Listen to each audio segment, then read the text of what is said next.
This podcast is sponsored by Field Agent Canada. Phil, I think you know, and most people who know me know, that I'm not a huge fan of demos. I do love the sampling. I want people to try my product, but I'm not convinced that the demos available today for vendors are very effective. I think they chew up a lot of time. There's a lot of product waste, and I'm never convinced that they're actually targeting the right people. Okay, Smarty Pants, what do you do that's different? Buy and try from Field Agent. 300,000 consumers in their shopping panel that goes across the country. These people go to the store, buy your product, have to complete a survey on what they loved, what they didn't love about your product. Get that feedback to you as quickly as possible so that you can start making the right decisions. I like that. I think it's also really great for products that are really difficult to sample. Absolutely. So, shampoo, laundry detergent, toothpaste, deodorant, endless. And you think about it, Phil, these people get to take the product home into their own homes, into their natural environments, and give this stuff a try. It's affordable, it's fast, it's across the country, all cities. It is awesome. This podcast is sponsored by Field Agent Canada. You guys know us. We don't endorse anyone or any product or any service we don't believe in. We've been customers of Field Agent before. They're amazing. If you need to drive trial, you need Field Agent Canada. Head to www.fieldagentcanada.com to check it out. Hey, welcome to This Commerce Life, an unscripted podcast that focuses on the stories behind small and independent Canadian retail and Canadian CPG. What we try and do is deliver or pull out the story of our guests and give them to you.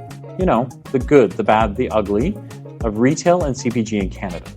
We're filling a need because we think that retail is hard on the best of days, but it's also a wonderful, wonderful place to grow up and make your living.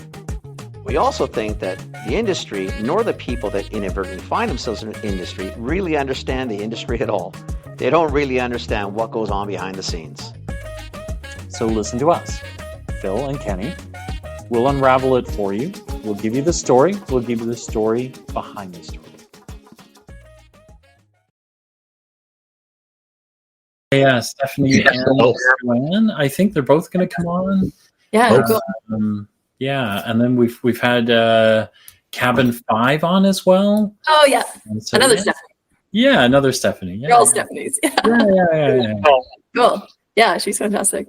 Kelowna is like, it's full of like Red Seal chefs everywhere. Oh, we had Kyla on too, like Rad Jams. Oh yeah, we haven't heard her episode yet, but we had her on as well. So yeah. Claudio was on. Claudio's, oh my gosh, his podcast is kicking around too. I haven't even posted that one yet. So yeah, very fun. Yeah, it's so good. So it's very cool. It's a great place to live. It certainly feels like you're connected by people that just love and appreciate food. And it's definitely, we're in the right neighborhood for being that kind of people. So Yeah. No, we're glad you could come on and thanks. I wasn't too sure what to expect, but very, very happy to talk about the farm always. I'm very passionate about it, and we like to spread the word about the Okanagan and how fun it is here. So definitely. Well, you guys live in a pretty amazing place. The Okanagans. Like I live in Ontario, so I've got the Niagara region not far away. Also beautiful. Ontario is but the Okanagan's something special. Yeah. So like we've got the falls, but you guys have mountains and everything. You guys have some pretty big farms out there, though. Yeah, we do. Every time I take a trip out there, it's amazing. Lots of space and I grow lots of things. So. Oh my gosh! You can say anything nice you want, Jennay. Bottom line is still better out here. Well, I mean, it's nice. I just say that everywhere in Canada is really nice and it's probably beautiful where you live. I'm sure it's really. BC's pretty impressive. That's very generous of you guys. You're very kind. I'm not that kind to him. The bottom line is he wishes he was out here too. Yeah, I do actually. I do. I really enjoyed that there. I liked it. Like that. That was his first time for the like our first stop, and then we did trail, and then we did. We did Nelson, then trail, and then Oliver and Asoyas. Oh yeah. Karamias. What's that? Karamias. You never get Karamias. Karamias. That's what Karamias Costin area is like super. It's super unique. Yeah. Lovely farming. Lots of cool shit going on in there. Always has. Yeah. Cool people. It's really cool. Yeah. It's, really It's our Kenny- first stop for fruit from the coast and our last stop for fruit going to the coast. Yeah. Totally. Yeah, I love what yellow is. Kenny, where do you live? I live in East Van. I grew up in Trail. I was born and raised in Trail. Cool. Yeah. Awesome. That's a great place as well. But I've been here for a trillion years now. I've been way longer in the coast than the interior, unfortunately. Well, also, I'm just going to say really nice things about the coast as well. It's beautiful there. It's a little wet sometimes, but A little wet. It's if you have cold to today, man. It's cold. Like, it's just cold today. yeah. Well, we've got the same thing here. It's Yeah. probably not as humid as where you are, but it I think is that's a chilly problem. and gray, and it's December. It's all, That's it. it's Yeah, all we've good. got snow now. We just got our first meter of snow. So yeah. Wow, meter of snow. Yeah, meter. So Muskoka, which is pretty nice, kind of north, like mid Ontario, or kind of like a couple hours north of Toronto. Yeah. They got like 1.5 meters of snow. I'm going to show you hours. what Sterling just sent me. So they actually wound up in Cottage Country. They actually shut down a section of highway, so people were stuck there for hours and hours and hours, couldn't get out. So Yeah. yeah. Share the picture I just sent you. You can show Jenny Where that, did you send it to me? in chat. In our this is what I don't know if you can see that. Probably In not. your chat? That's a buddy. Holy cow. Yeah. Wow. That's today. That is like, there's nothing like that here. And that You can keep that's that Kitchener and have it Waterloo. all day. So I that's could, Kitchener Waterloo. That's an hour from me. That's an hour it's not north. that far though, buddy. Yeah. Right? Wow. Like an Yeah, hour from Vancouver, you don't get that difference. An hour from Yeah. Kelowna, you don't get that difference. No, not at all. Well, Wow. if you like go up to the mountains, like Yeah, to but the you got there's no mountains in Ontario. Ontario's got nothing. pretty flat. No, we That's got lakes. seriously- The lakefront. No, but lakefront. The lakefront effect on weather. Well, It'll because those are add mini an oceans. No, Those are but small it'll add an extra meter of snow, Oh, for right? Like, sure. so Buffalo, which is south of us on the lake, Yeah. they will get an extra meter over whatever we get, right? Like You should have seen the game on Buffalo- Sunday. Or Yeah, last Buffalo week. gets their butt kicked all the time. Like I think They're for shoveling. that game, they were actually calling for volunteers to come shovel They because had to. They had 2 feet of snow in the stadium. yeah, it's craziness. I watched it. There's a cool video on one of those stupid reel things where they can watch him cleaning the field and cleaning all the seats. Like, it's just white. It's just a big awful. white wall. Where- Yeah. But also, where do they put all that snow? They like get it. I don't know. It's a bit of a conundrum. You find corners like at the beginning of the season. It's no big deal. You stick it wherever. By the end of the year, you're like, oh my We god, gotta put it somewhere. this stuff, right? Like, Yeah. yeah. There's Amazing. there's nowhere to put it actually. Like it No. gets kind of hazardous because it piles No up. kidding. So, Yeah. When do they call the snow day? Like, is that just they don't do that? Like, we can't do No, this. We'll do that. If you get like what our buddy Mark there got, if you get 1 meter of snow in 24 hours, we'll call a snow day. Oh, okay. Are you kidding me? We shut the city down like 10 hours before we get that Oh, much no, snow. come We're on. done. But Yeah. under 1 meter, whatever. Like when I was a kid, I remember like a lot of snow. Like I Here comes remember the when I was a kid stories. When I was a kid. Yeah, when I was a kid. Yeah, I'm older than both of you. When I was a kid, We haven't Yeah. got any snow now, right? Like last year, I think it snowed once. Yeah. Anyway, we used to Anyway, play in listen. 8-foot snow drifts Listen. in trail. It's So the it's snow not. plow what built, we right? really want to talk about, is the fruit market and the farm. Let's talk about the farm. Yeah. Because we stopped by with Peter. So we're guy. talking to Awesome. Jennay Oliver. She is the owner of Paynter's Fruit Market and the farm as well. So you're gonna Yeah. do all that stuff and kind of make me right because I'm sure I got it wrong. But No, we stopped by over the summer during our swing, and I love the market. You had wonderful fruits and snacks there. We were able to get all sorts of things for our drive. We actually kind of had to contain ourselves a little bit because we realized definitely eyes bigger than our mouths or stomachs for that matter. But we loved what you were doing there. So we're glad that you could come on. So Jenny, you're West Kelowna, like almost to the end as we get now heading to the coast again, right? Exactly. Yeah, quite close to Peachland. Yeah. Okay. Yeah. Right on the west side. So. Yeah, I think we bought a whole bunch of berries. Oh yeah, we have a lot of berries. So apples maybe too. I can't remember the hell. We bought like a ton of stuff. we bought. Too much for a ride to Nelson. You know what? It was the first. It was the first time you told me about. You know the apples that we had in Salish. Creston. Sunrise. Yeah. Yeah, the Salish apples. Oh, Salish. And I thought you had some. I don't think they did at that point. No, we bought something. We bought apples. We bought raspberries. We bought blueberries. I remember because I thought the blueberries were like. I don't know where we're going to put all the shit. Right? I mean, it's not that long. You're going to put it in your bellies. Yeah, we ate it. We did. Really? We did. 100%. Yeah, it was great. It was worth it. It was good. It was very good. Plus, I love the Okanagan. I mean, come on, the farming in the Okanagan is awesome. Yeah. So it's fun. It's been a little challenging the last couple of years, but it's nothing my great grandfather hadn't seen before, or my grandfather. So they were. I'm a fourth generation farmer. My great grandfather started the farm in 1919. So yeah, it hasn't been great the last couple of years, but I grew up with stories of the winter of 1949-50 and sometime in the 70s and in the 80s. Where they just lost everything and it was awful. So. I think we've had the last couple of years have been a bit stressful, but nothing like they used to go through. So that's crazy. I didn't realize it was that's 105 years now. Wow. Yeah. Okay, yeah. For you, we'll get you to do because that's a cool start. So we've got 45 minutes or so. Start from sort of wherever you want, but I love the back end. I love the history. Start from 1919. Take us year by year. Yeah, year by year. So 1920 was. Yeah, the year my grandmother was born in Peachland, and that's a whole different take on when I was a kid. Yeah, when I was a kid, we actually our fruit stand. So the farm started in 1919, and the fruit stand, they had like a couple bad years with packing houses, and that terrible winter of 1949, 1950, and then 1951, they were like, we need to sell direct to consumer, and instead of going to the packing houses and all this, so that's when we started a fruit stand.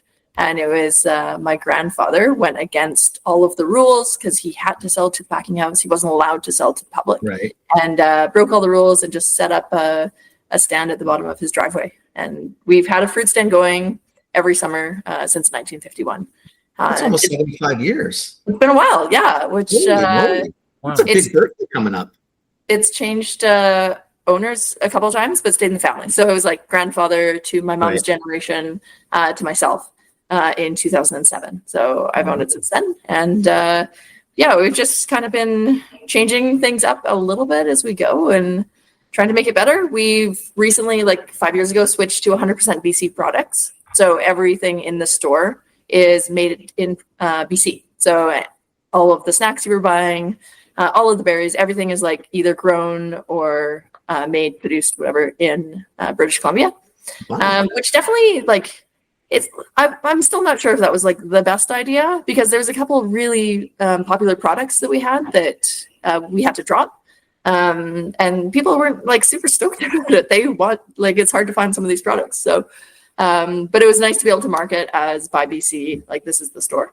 Having said that, this year, because we had a wipeout of peaches in the whole Okanagan, we brought in peaches from Washington and then California and like all throughout the states. So we had this big sign up, be like, we have peaches here. Our whole store is 100% BC, except this one table of peaches that we will never do again. But people wanted them, so we did it, and we sold them. We had them in the store for about a month, and then then that's it. Now we're back to BC, 100%.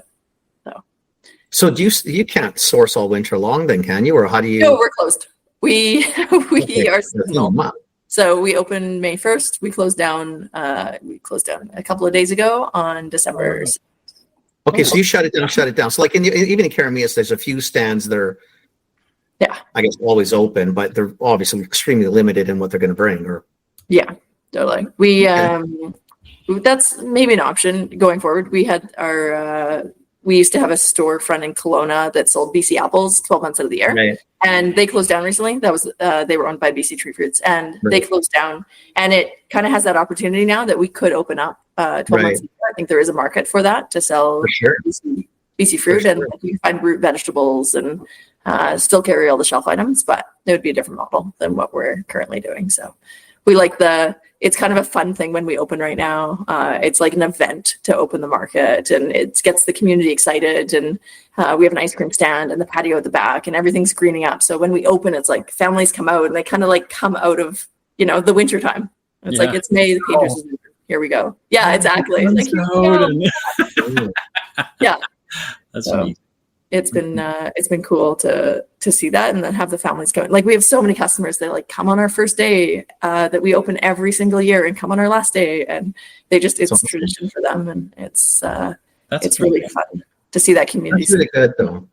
Yeah, That's really good. It does sound, though, like even the way you're talking, like I guess you're perpetually, I guess, thinking of pivots here and there. Like I guess like every year is a new. yeah, gives us lots of opportunity, that's for sure, which is super cool. Like, we're just constantly. I mean, you guys have been in the industry for a long time. I'm like, you can't be. You've got to constantly be moving and changing and putting different things in front of people's faces all the time. And they, they have to have it right in front of them for them to see it. So it's nice that we're able to move shelf items, and we're able to move the store around a little bit, and we're able to change it up a bit. And we have that opportunity for those couple of months that we're closed to revamp and think about what we're going to do in the next season. How you do the space different. Yeah. Yeah. Change it up. I'm looking at the picture on your website. I didn't realize I only saw the fruit stand, so I didn't realize how big the farm is behind. Well, it's kind of like the littlest farm. It's 40 acres, split up into a couple of different properties. So in terms of Canada, like farms in Canada, we're like a micro farm, very small, because there's some very ginormous farms around this country, but it definitely keeps us busy. We grow over 100 different types and varieties of crops. So lots of different varieties of peaches, and like all the herbs and all the vegetables and apples and plums and pears and just everything. We've kind of designed the orchard and the market so that every single day that the market is open, we're harvesting something. So we know that we have our garden crew, and they can go out and pick something fresh, whether it's like parsley and basil or apples and pears, like throughout the whole season that we're open. There's something we can go out into the orchard and the gardens and pick it and sell it in the store. Wow. Making sure that we are always bringing something fresh to market. Plus the ice cream, ice cream is always fresh. So Ice cream is always good. Is that something unique to you guys, though, Jen, or is that something that I guess what I'm trying to figure out, because obviously if we were coming trail of Vancouver, we were on 3. So I'm not going to digress to Kelowna to do the Coca. It's too long. So we would do 3. So you kind of get used to that. But because we never, we spent some time in Kelowna, but not a ton when we were growing up. Yeah. Is that something you guys are all doing with the fruit stands? Or like, is everybody farming and then feeding their own stores and then doing as much pivoting as you? You got no choice, I guess. It is what it is. But. It's like it's kind of good, kind of bad. A lot of the farms in our area, especially West Kelowna, they've turned into wineries. So it's really like, sure, they pivoted really hard like 10 that's years a hard ago. pivot. And they're like, man, apples aren't making any money, and like all of these. There's a lot of like food itself wasn't making money, so they pivoted to alcohol, and it worked for a while. But like, it seems like we have a lot of wineries now, which is okay. And like, it's as long as it's supporting agricultural land, I think that's the most important thing. Sure. It doesn't matter what you grow if it's like keeping the land in agriculture. Yeah. You've got the farm there, you've got the staff available. You can always pivot to what you grow.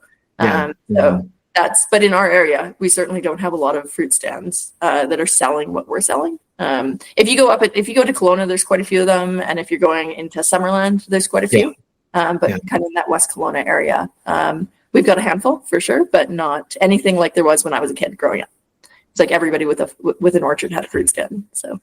Yeah, I sort of remember that. Well, there was no people in West Kelowna or whatever. We're one of the fastest growing centers in BC. I think aside from Victoria, like Central Okanagan is crazy. Very fast growing stuff, which is great. It's bringing like where our farm is. It's right in the middle of town. We have like 6-story apartment buildings beside us on one direction, and I think a lot of people see that as a negative, but I just see that as like more customers that are like our neighbors, and as long as they understand that they're living next to a farm, I think that's fantastic if we can have like a really growing city, because then we can just grow more stuff and feed more people. So Oh, plus, you might get people interested in actually being in the game. I mean, that's a tough. You're not in the industry, as you know. Like, it's not for the faint of heart, for sure. Yeah, I think it's been nice to have the city right around us for staffing reasons as well. I think a lot of farms have a really hard time with staffing because they're so isolated. They're isolated from transit.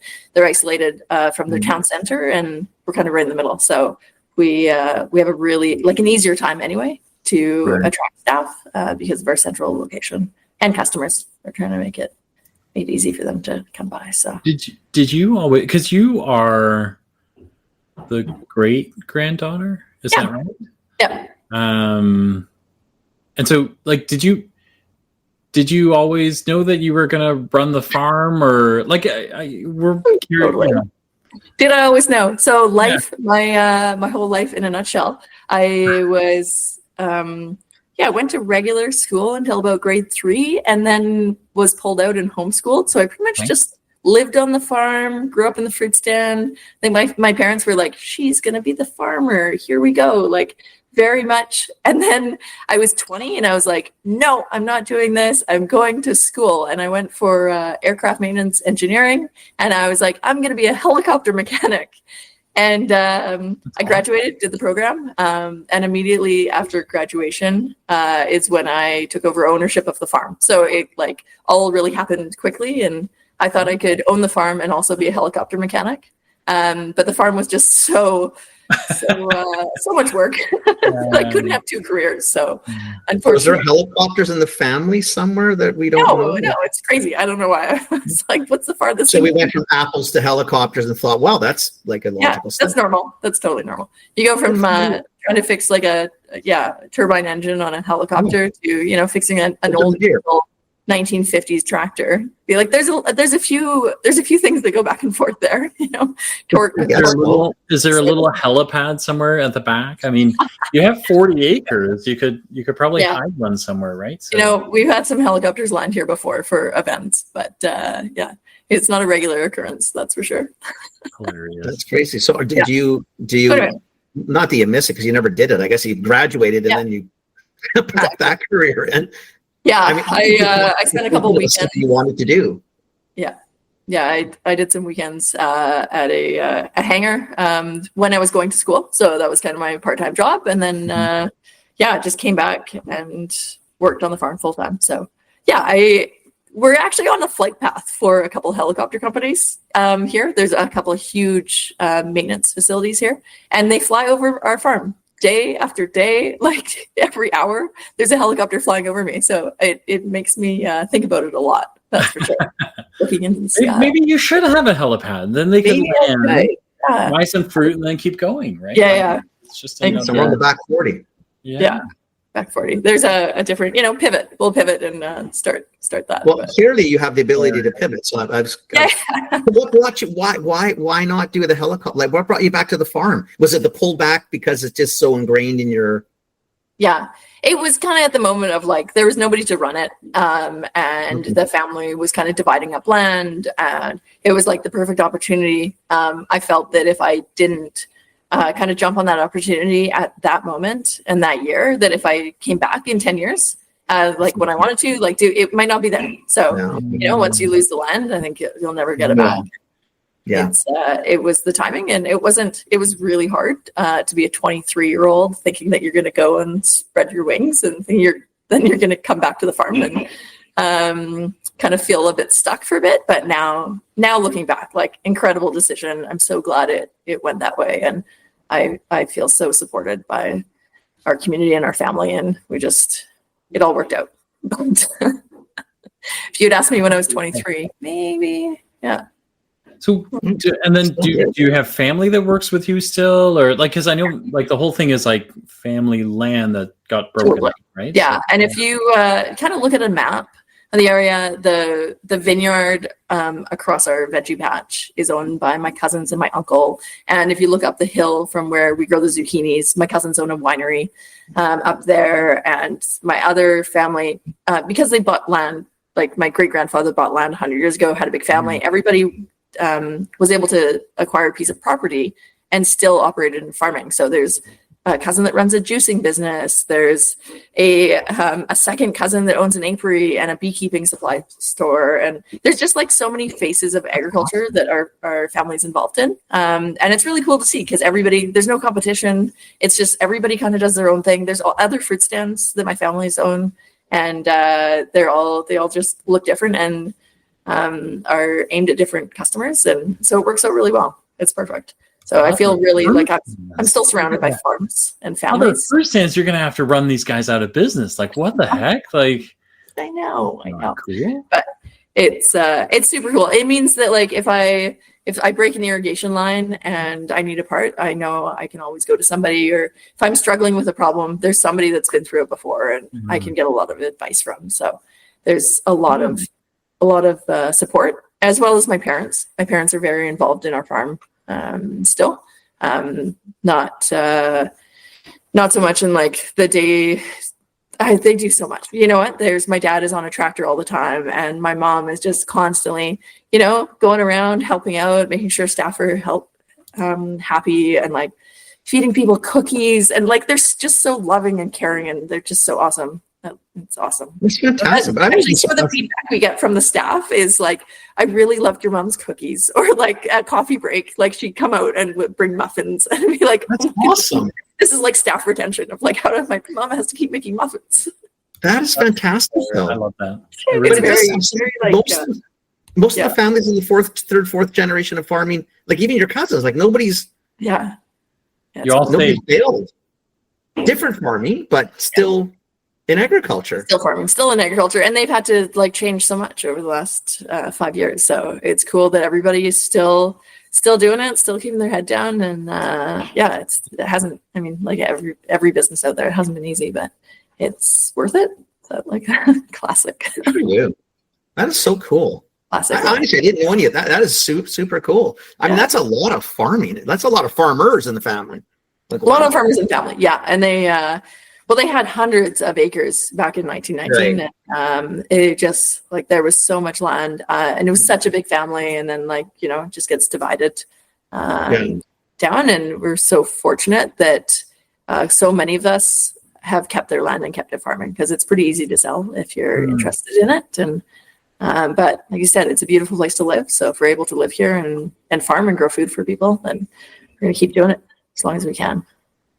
Well, we're thankful because him and I laugh. Like we drive through and because he hadn't been to the Okanagan before that area. And you're driving through and you're thinking, shit, man, we complain if we got to cut the front lawn. Never mind having everything. Like you got to be a unique breed to farm. I mean, that's a tough gig. Yeah. It's a tough gig. Thank God you guys do it. Don't stop.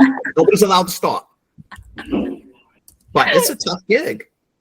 Yeah. I you know what? There's nothing out there that's easy. It's not really like there's no job out there. Like I think there are some things easier. Don't tell me about if I'm working SEO at my desk, it's okay. Like we can sit at home and podcast with you. This is not yeah. And I can I'll cut the grass, no problem. I can grow a handful of plants, but you're talking about a bushel. No, that's a lot of work.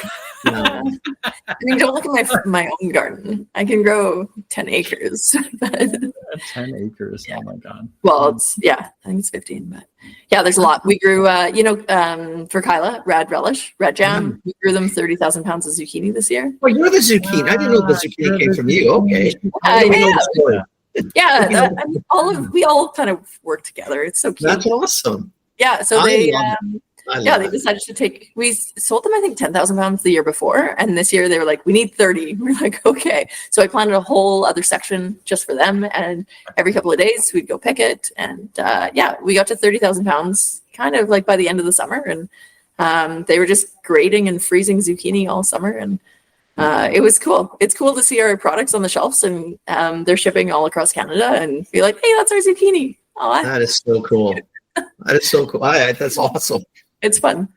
It's definitely 30,000. That's amazing. Yeah, she was telling us about it, and the two of us are like, "Oh my God, I can't even." Like 30,000 pounds. I can't even imagine what that looks like, right? Yeah, and we all. Well, I can send you photos. I'd love to see We have a it. photo of every pallet of zucchini. I think that's hilarious. I mean, we all love zucchini until about the end of August, and we're all thinking, Jesus Christ, when's it going to end? Yeah, like I don't need another zucchini, but That's they enough were really zucchini. thinking that. That's a lot of zucchini. Holy shit. Yeah, it was a lot. Every pallet was 700 pounds. And I was just like, oh, it's That's good though. You guys all support each other though, and I think that's one thing we found was pretty cool is that the community's pretty tight.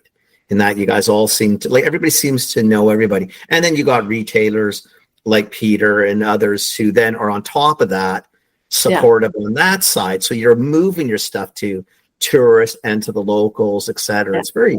It's very cool. Yeah.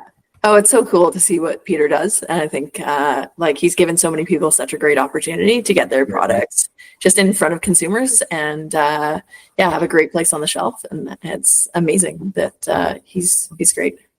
No, he's everywhere. So I am in Mississauga. So I'm in Toronto, and a couple of weeks ago he actually pinged me because he said, "Oh, I've got this." I can't remember what he called it, but he said, "I've got this little farm that, give me your food bank lady in your neighborhood." I was like, yeah, okay, you got it, right? Like, I barely know what you're talking about, but Megan meet Peter meet Megan, and the two of them just kind of, I don't know where they started talking. I was like, I'm leaving. I don't understand what's happening. You don't need to be part of this inside farming thing. And that's Peter.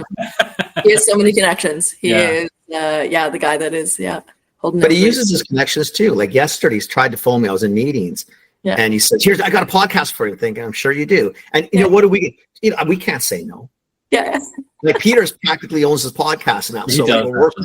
Without him, we got no more guests. He's throwing, I've got Kelowna on this. Yeah.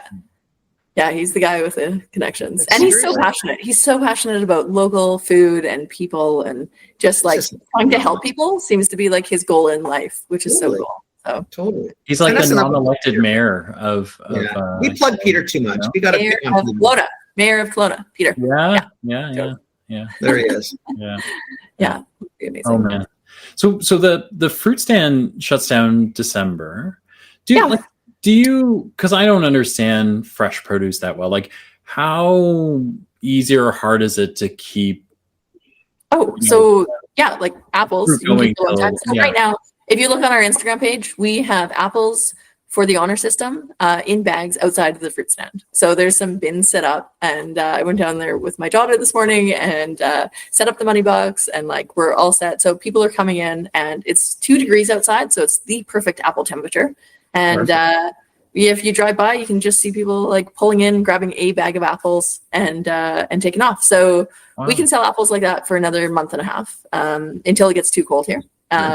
We have them in the cooler, so they will keep really well. They'll keep for 4 months. And that's not even with a controlled atmosphere cooler. We just have a regular cold storage. We don't have any of the fancy ones. But if you had a controlled atmosphere cooler, you can keep them for 12 months. They keep so well if you take them out of there. Yeah, for sure. They don't spoil. It's incredible. But my kind of boring old school cooler will keep them really well, but not for that. Not until late spring. So so we're closed down. The only thing we have left is apples, really. And then in the springtime we won't have everything. We'll start up fresh with greens and basil and all of the leafy type things. That's what we open the store with. All the yummy stuff. Yeah, all the yummy stuff. Yeah, that's awesome. You lead with basil, that's all you really need. Right? It's incredible. Just love it. Yeah. There's a hydroponic grower in Kelowna that does lettuce and basil. So they'd actually be a great one to talk to about their story. And we've been sourcing hydroponically grown lettuce from them all summer long, and we'll be opening up in the springtime again with their product.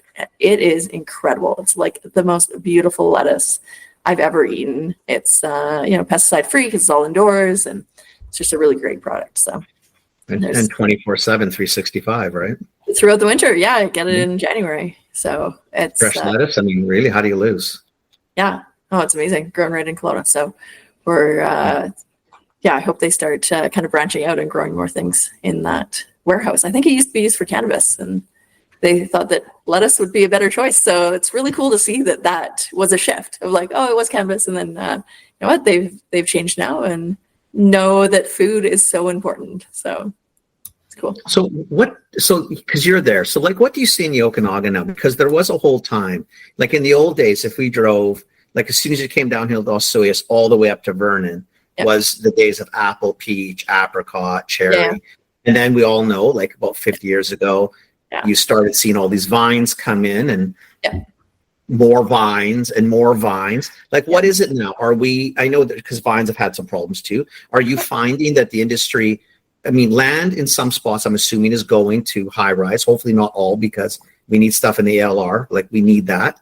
Yep. But like, what is the trend? Are you finding more people going back into the farming? Is it back to fruits, or is it like, what's happening in the Okanagan? The grape industry or winery industry seems to be pretty strong still. There's they do a lot of marketing, and we have like kind of a little Napa in the Okanagan Valley. So we have attracted, just like we have red sealed chefs, we have attracted some very incredible winemakers in the Okanagan, and we're producing some very high level wine. So I think that's going to continue.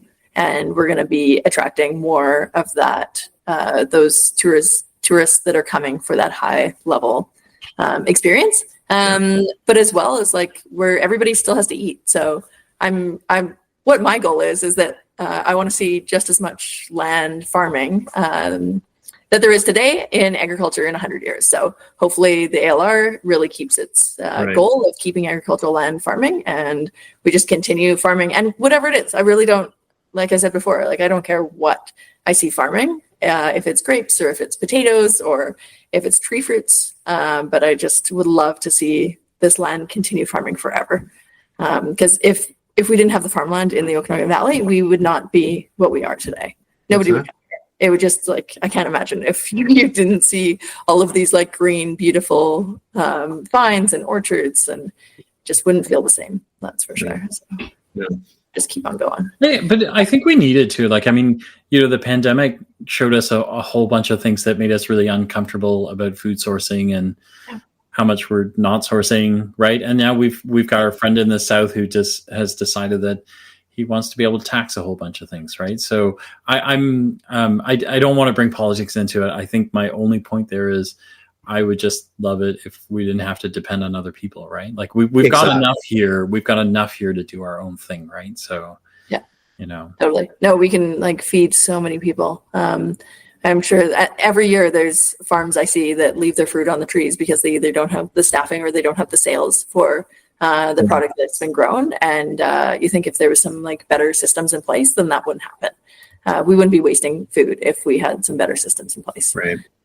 So hopefully we can kind of look to see what's really important, and we can feed our neighbors and feed our community. And like you said, not rely on any kind of outside. I mean, we're never going to be able to grow bananas here, but maybe you know, those hydroponic guys, you know, that's true. Lettuce, you know, what's the leap from lettuce to bananas, really, right? Like it doesn't seem to be that. It can't be that much different. 2 years. I think it takes 2 years for a banana to grow. So we'll figure it out. We have faith. Yeah. I think that consumers have to shift a bit though, as well, of like, hey, maybe, you know what, throughout the winter we eat apples instead of, we don't need to eat Florida oranges. It's like what? Yeah. I remember listening to something from David Suzuki, and he was like, why do people need blueberries in January? Like fresh blueberries in January. We're like, oh yeah, we're like, it's so funny how it became so easy to get something everywhere. Is that maybe we should just look at like what we can get right now. Like we should be eating cabbages and potatoes and carrots. And there's so many things that are made locally or like grown locally or stored locally. And we don't have to like outsource, but there's innovation too. I mean, like there's innovation in old stuff, right? Like, so we're a family, we love frozen blueberries, right? And so when it's blueberry season in Ontario, we buy as many blueberries as we can get our hands on, right? And then we freeze them all, right? So we have it right through the summer, right through the winter, you know, and then the kids will actually kind of self-regulate, right? And so, because my youngest, like, she literally will just the entire bag and sit there and kind of, we're all like, hey, good idea. There's only one more bag left. Like, you know, can you just slow down a minute? And she's like, oh, sorry, I'll go, you know. But yeah, we'll do that. The companies we deal with for getting fresh blueberries, those blueberries and raspberries, and they all have their own packaging. So they freeze blueberries and freeze raspberries and strawberries, and you can get locally sourced blueberries and raspberries at a really reasonable price all winter long. So my freezer, I didn't freeze any myself. I just bought their That's awesome. bags. And so you don't have to, it can be like, just read the label. I think that's all we have to get people to do is like read the label. It's not always, it's like quite often the same price. And like find out where it's from, because it's not that hard to just grab the bag to the left or grab the bag to the right. True. And maybe as like a storefront, we have to make sure that those products are front and center and making it easy. I think that's where I was going to go. The Peters, you guys have to make sure that you do that too, because at the end of the day, if I walk into a store, especially someone like a Pete or people that whether it doesn't matter where you are, but you'll buy what they put out. Yeah. Because at the end of the day, especially if they, people like that you can get to, they'll tell you, this is supporting local, you should do this. Because you don't need, to your point. I mean, we know we did in the old days. We used to drive to the Okanagan, wait for the Freestones, right? Because what did we do? We had 5,000 jars of peaches in the basement, 5,000 jars of pears, 50,000 jars of jam. Like, you know what I mean? You had the whole winter supply because that's what you did. And then you have peaches all winter. Yeah. And you don't have to rely on that. Highway could shut down and you have no problem. Exactly. Yeah. We're very reliant on that system right now, but just need more of you guys. We need more farmers. Yeah. We need farmers. And I think that we have to I think we have to get the larger retailers like the Walmarts and superstores and to like only be selling local apples. Like we had our BC tree fruit shut down this year and we had all these farmers. You're like, it should be like so easy for consumers to go in and buy local apples. Like, I think that's why we're so popular is like, we're trying to make it easy for people to buy locally. But like our stores could do a better job of that. Like we don't have to bring in American apples. Why do we bring in Washington State apples in this fall of any year in this province? We have tons of apples. Why do we do this? Who's making those decisions? It seems I don't know. Sure the hell ain't the three of us. Yeah. Right. But I feel like I think it's one of those things too, where, like we do have Niagara out here, we grow apples. We have a slightly different timeline than you guys do. We should be able to get this stuff cross country, right? Like you guys had a lot of apples that should have come east, right? Because it's not like the Maritimes is, they're not going to need apples, right? Like we're not apple rich, right? I mean, seriously, like we had apple. A way to do this, right? Like there shouldn't be a reason for that, right? So anyway, I think figure that out somehow. Figure it out. Yeah. I don't know if it's if we have to change consumers or change the system. I think it's a bit need to change the system. I think really you need to change the system, but you also need to get retailers more on board. I mean, seriously, if someone comes and says, I want a Macintosh, and let's say we don't grow Macintosh in BC and it's Salish, then you know what you buy? You buy Salish. You know why? Because that's what we have. Yeah. And you should support local anyway. Keep the money in your own province. Or we can send it to Niagara and let their money come back to our province. I would buy a Salish apple. You send those this way. I definitely. Salish apples are because it's different. I mean, it's just not something that you're not going to get those in the Niagara region. Those are ours. Oh man! Although you know what, we have customers that come in, and if we don't have Max, they walk out of the store. Like that's all we buy. We buy Max. Like, have you tried an ambrosia though? Have you tried an ambrosia? Like, I give them fruit to be like, please try another apple. Yeah. You're like, no, Mac is the only apple. Oh God, that is so old. It's like having a Golden Delicious. I mean, seriously, bust out, man. Hey, you know what? We grow some Golden Delicious, and if they're tree ripened, they're amazing. So I feel like I'm 80 now. No, you should try the Golden Delicious. They're so good. That's different though. But a Golden Delicious off a tree is very different than the Golden Delicious has traveled more than most people on this planet. Oh yeah, for sure. They're nothing. Right? Not the same. It's not the same fruit. No. Yeah. I love that. Anyways, what comes next for the farm? Like, what do you guys? Yeah. Oh man, what comes next for the farm? You know, I recently had some children, so they're 2 and 4, and I feel like I've been really just trying to stay afloat with keeping the farm going. Are you sleeping again yet, or not yet? I'm almost sleeping. Right. I was only up. We're cheering for you. You know what? It gets better, and then it gets much worse. And then it gets worse again. That's what I hear. So I'm waiting for it gets better before it gets better. whatever, they're fun and hilarious, and they've got these like I argue with like a little version of me all day long because they're both girls, and I didn't really realize what I was signing up for. But anyways, besides the point, because I have these two beautiful children.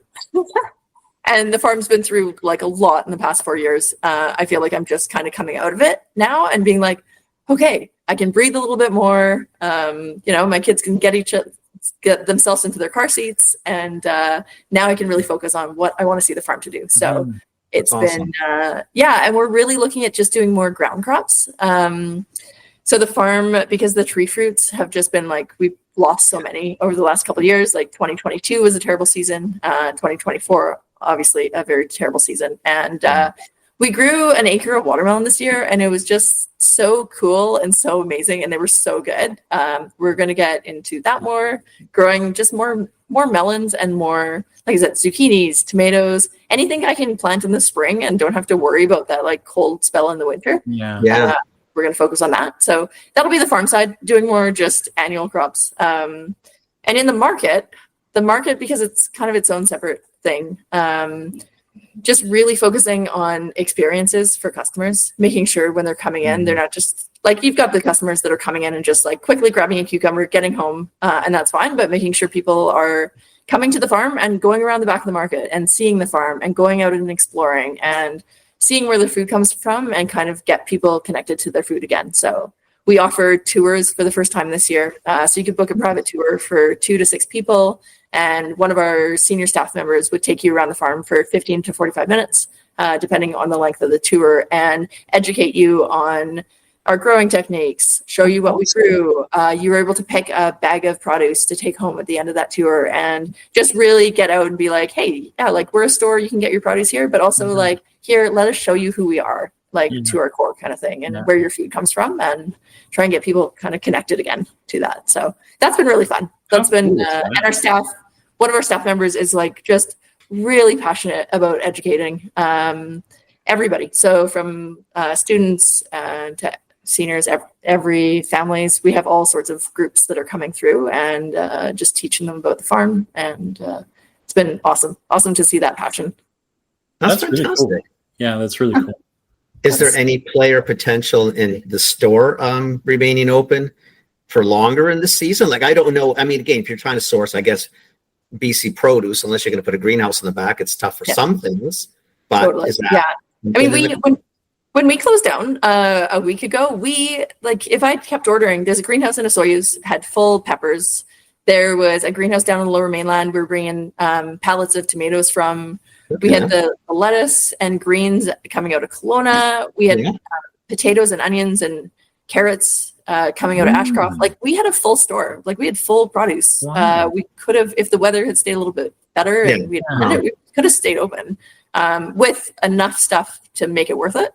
But our store itself, you saw it. It's got a bunch of garage doors. So once you have to close the garage doors, they're dark and there's no windows, and it just doesn't make for a nice store experience. So we would have to do a major reno in order to stay open for those winter months. And then I think we would actually like lose a bit of our charm too, is staying open those 12 months. And it would be a little bit different, and kind of one of the excitements of our farm is that we open for the year, and it becomes that grand opening. Or like Paynter's is open, and it's exciting and it's fun. And I just can't imagine, like, if we were open in January, it would just be not super exciting.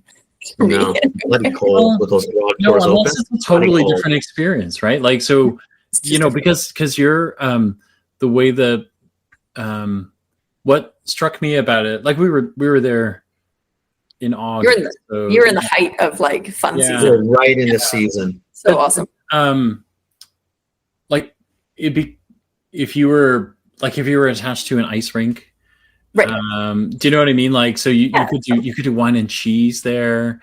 Oh yeah. And like have an outdoor experience. That would be really cool. Like, so if you did something different in the winter, it'd be cool. Yeah, totally. And that would be just, like I said, so much more energy than I think I have. No, I'm not like, listen, you've got a 2 and a 4-year-old. There's no, but I'm just the layout and the way because it is really charming, right? Like the market is just really cute, and I think that would be an interesting spin on it. But it's so funny that you say that, because we took down the acre of peaches that is behind the fruit stand right now. Mhm. And I looked out there the other day with some staff members, and we were like, wouldn't that be cool to have an ice rink here? Like, we don't have an ice rink on the west side. It would be such a cool community event. And then I just could imagine what my insurance company would say. No. So, but you know what? Like, so what's big here in Ontario is we've over the last few years we've opened ice trails. So not a rink, right? Like, so not something you could play hockey on or anything like that. But like, there's one spot we'll probably go in the next couple of weeks when it opens. So maybe I'll film it and send it to you. But it's like a kilometer of track, you know. And so you kind of like, you know, you're in the middle of the woods and you just skate around, right? And they hang some lights, and you know, so it's really cute.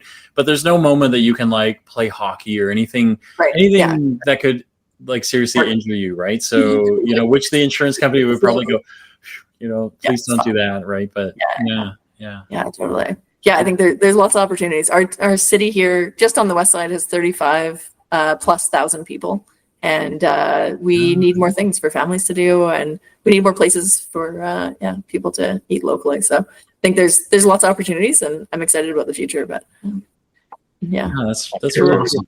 That's really cool. That's really cool. It's fun. Yeah. That's really cool. I love. So okay, last question I have for you, because we're kind of coming to the end. But do you like? We're really curious about family stuff for sure, right? And like the great granddaughter, you know, that's super cool. Like, do you? I mean, your kids are really small. Do you see them?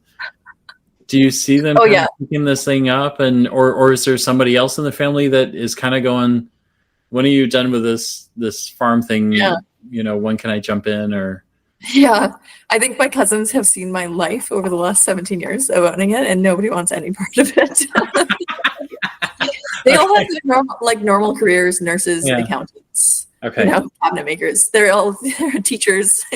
They have normal jobs with benefits. And I think, like I said, it's not the job for everybody. If you like a bit of time off in the summer, it's not for you.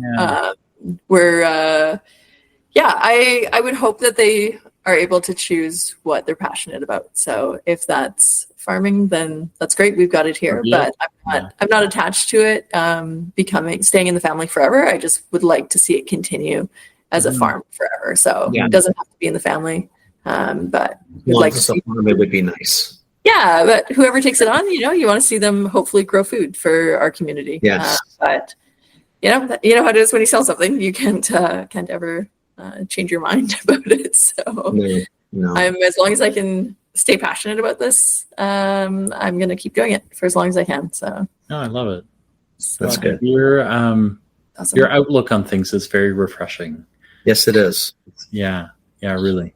Well, Thank you. Amazing. Yeah.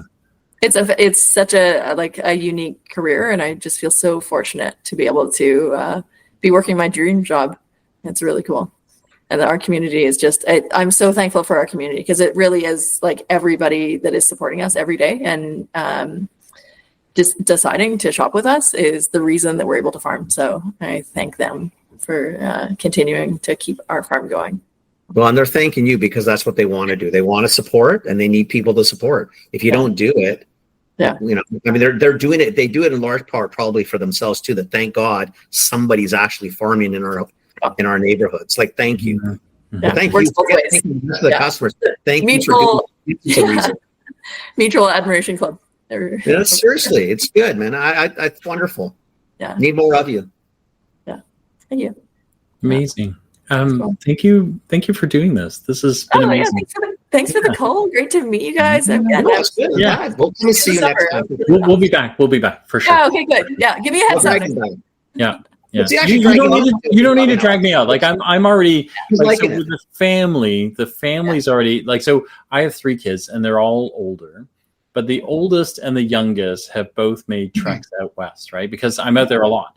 Yeah. And so the middle kid has been like, Dad, Like I'm getting jammed. I'm like, listen, you're in school, like you know, like you got to do the thing, right? So, Yeah. but I can see it, right? So I was telling her about Kelowna, and I was telling her about Kenny and I got a chance to spend some time in Cranbrook and Creston and Kimberley and that side, and she was kind of like, you know what, screw Vancouver. I don't think I need to go there.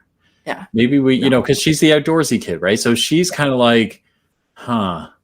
Okay, I got it, right? So she's already like, I don't know what's happening over there, right? But she's already like, okay, so where do we go? And I'm like, you need to stay in school. Like, I don't know why you're making, you know, but she's, you know, Kelowna and Cranbrook are the two now. So yeah, I think we have a like Okanagan College satellite and out that way. We have some incredible schools. Like we've got UBCO in Kelowna, and then Okanagan College all up and down the valley, and they have so many satellite campuses. So when it gets to the point, lady, I appreciate you and I appreciate the schools, but there's no way I'm sharing more. She's the kid that was like, you know, how do I get to University of Hawaii? Like I could do marine biology. I'm like, no. You either want to do marine biology or you want to go to Hawaii. Like, I'm not letting you conflate the two. Well, let us work on this because the Okanagan is way cheaper than Hawaii and way closer.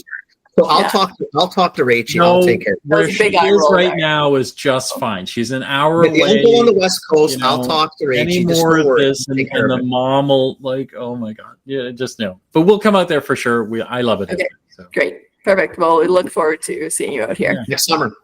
Yes. Yeah. Perfect. I'm not coming in the winter. Next summer. No, yeah, totally. Anywhere from June till October is kind of. We're all good. Shoulder seasons are great out here. Those May, June, and September and October are my favorites. So yeah, especially the fall. Yeah, awesome. Thank you. Thank you. Sorry, that's the dog. Thank you so much. Doesn't mind. Yeah. Have a great rest of the day. You too. Thank you, Phil. Thank you, Kenny. Really appreciate the chat. It was nice meeting you, and we'll come. We definitely will come see you next year. Great. Sounds good. I'll be here. Yeah. Have a great afternoon, Phil. You stick around. You too. Thanks, Jen. Appreciate it. Thank you. Bye. Yeah. Cool. We need more farmers. She's cool. Yeah. She's a boss lady. Look at her. She's just like, we don't need it. You guys can keep all your food from other places, right? I think that's really cool. Like I think it's past cool. I think it's really, really admirable, and I think it does. It just shows, like, you know, like she said, she probably in some ways she's probably thinking maybe could have stretched it to Canada, but I get it. But at least you know what though, it's good. I think the community supports it. Then I think it's important, and the government should get behind it. This is, and in Ontario should do the same. Yeah. And then, like you said, when we run extra with apples like we did this year, it's like a no-brainer. I mean, like I don't understand. So this one I really don't understand because in a lot of ways it's like it's a treat, right? In the same way that you kind of go, oh my gosh, there's not kiwis, like the kiwis from New Zealand. We don't get these all the time. We should buy some, right? Yeah. Like I don't understand why, you know, Ontario apples can't come west and people go, Ontario, like I don't know anything about apples, so I don't know which ones we have that you guys don't, but I'm sure we have some that you guys don't. And then there are for sure moments where like I would buy a Salish apple for sure. Like I'm sure there are other ones, right? Even the Golden Delicious she was talking about. But for those to come east and for our retailers to go, hey guys, for a limited time only, all we have are, or we've got this section of BC based like fruits that you should try buying, right? Like, but why are we? But think about why are we making? Why are we not doing that? South of the line when we should be going east-west?